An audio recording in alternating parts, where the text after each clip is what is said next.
Let's get wrangling with Liz Astora from The Late Debate. Comes in early for us. Good to see you, Liz. Cheers. And Justin Smith, author, broadcaster, man about Melbourne, joins us from there. Tell us this one, Justin. There's a story out today that tells us that more than half of voters blame the Albanese Labor government for their increased power prices.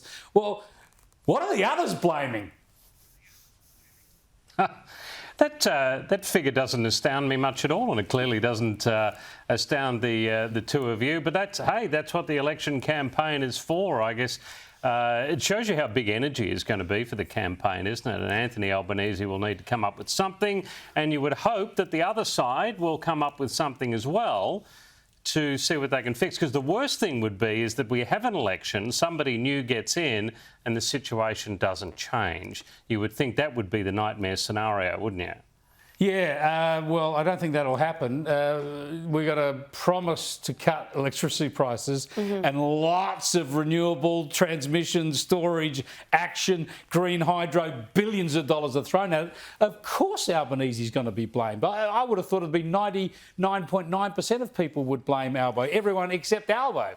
Everybody else isn't doing the math and certainly doesn't pay any attention to the news. But is this going to translate at the polls? And I really don't think it will, because even of those who blame him, who knows how many of those people are true believers when it comes to the green energy, green hydrogen, whatever you want to call it, dreams, because these people have been hoodwinked into believing that this is a necessary evil, these high power prices, and it's just temporary till we push through this rocky transitional phase. So you've got Minister Bowen, Energy Minister, still claiming, no, we're on track, this is all happening, even while Victoria, the most passionately green state in our nation, is saying, hey, we've got to do a U-turn on this whole closing down the coal-fired power station in Latrobe Valley. That's going to have to keep up and running for another 4 years, and who knows, it'll probably be extended after those 4 years. But every energy company under the sun here in Australia is saying, hey, none of these are feasible, we can't do it. Yeah. It's not happening. I think the other point of the politics here is that, voters are ropeable about it, as they should be, but they also know it's not going to be fixed tomorrow. And to Justin's point, I'm a big believer in nuclear energy, and the only way you can have reliable and affordable power in this country and emissions-free is nuclear. There is no other way. That's just the engineering facts. But that's not going to happen tomorrow. It's going to be another 10, 15, 20 years of pain before you get there. And that brings us to, Liz mentioned this Yallourn story. I know the Victorian government's flat out denying this now, saying they're not going to extend the life of the Yallourn coal-fired power station. Well, that begs the other question then. If they're not going to extend its life, how on earth is Victoria going to power itself beyond 2028?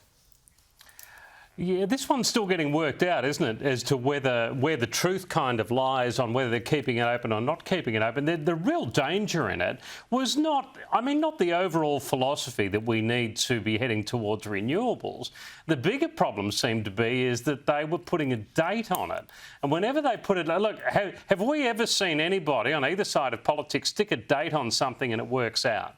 Yeah. Honestly, can the two of you ever remember that happening? So that was probably their biggest problem. Well, one of their biggest problems. Why can't they just be reasonable and say, as soon as possible, we'll do this, instead of forcing it, and everyone's having blackouts and brownouts, and they're hopeless. All of them do it. Yeah, well, we keep voting for them, and so we're all part of the problem. Let me just show you. Let me show you quickly, in case you wanted solar energy to save the bacon in Victoria. Just notice there was a fire at a solar farm, so they checked out another bunch of solar factories, and they had to shut 5 of them down for safety reasons. So that's going pretty well.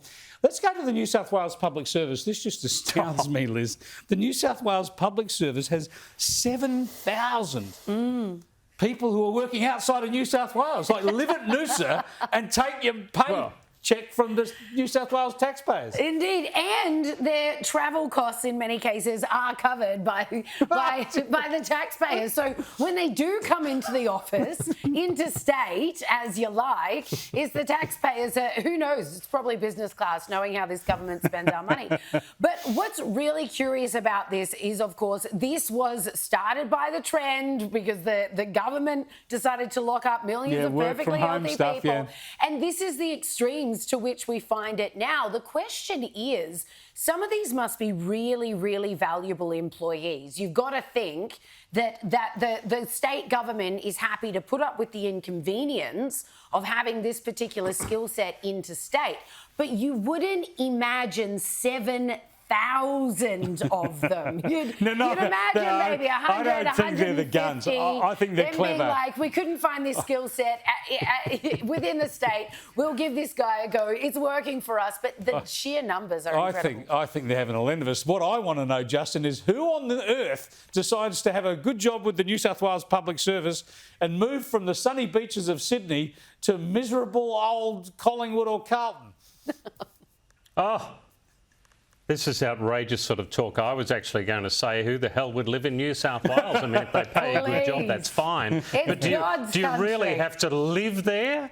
Do you really have to live in New South Wales? Yeah. But this is kind of astounding, isn't it, that you would work for a state, yet the state doesn't require you to live in the state. I think it's a bit different if you work in a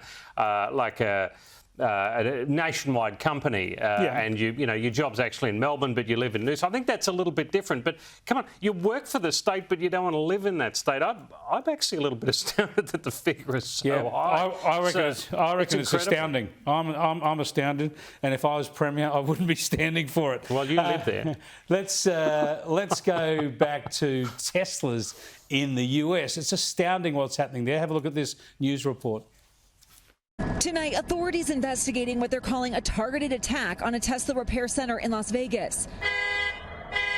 This dramatic video showing multiple cars in flames. According to authorities, the suspected arson occurred early this morning. When police arrived, they found 5 vehicles set on fire or damaged, and the word resist spray painted on the front of the business.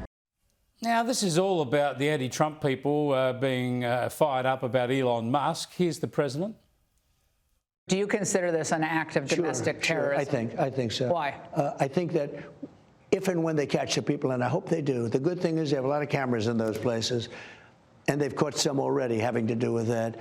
I think that you will find out that they're paid by people that are very highly political on the left. Liz, domestic terrorism? Yeah, well, he did say last week that that's what he would classify this as technically. And when you think about it, this is actually a really effective way of going about it, because who's going to buy a Tesla if these guys keep this up? They won't be willing to take the risk. It's shocking, isn't it, Justin? It is. It's violence in America. It's what you do. If you don't like something, you commit a crime against it. You know, if you don't like an election result, you storm the Capitol, break the law, and the president will pardon you. If you don't like Elon Musk, you set fire to things. If you don't like what somebody said about you on stage, you go and slap them, and then they give you an Oscar 10 minutes later. That's just what America is now. It's better in this country where we settle things with a decent game of footy, and congratulations to your mighty Richmond Tigers last week. Thanks for joining us, Liz and Justin.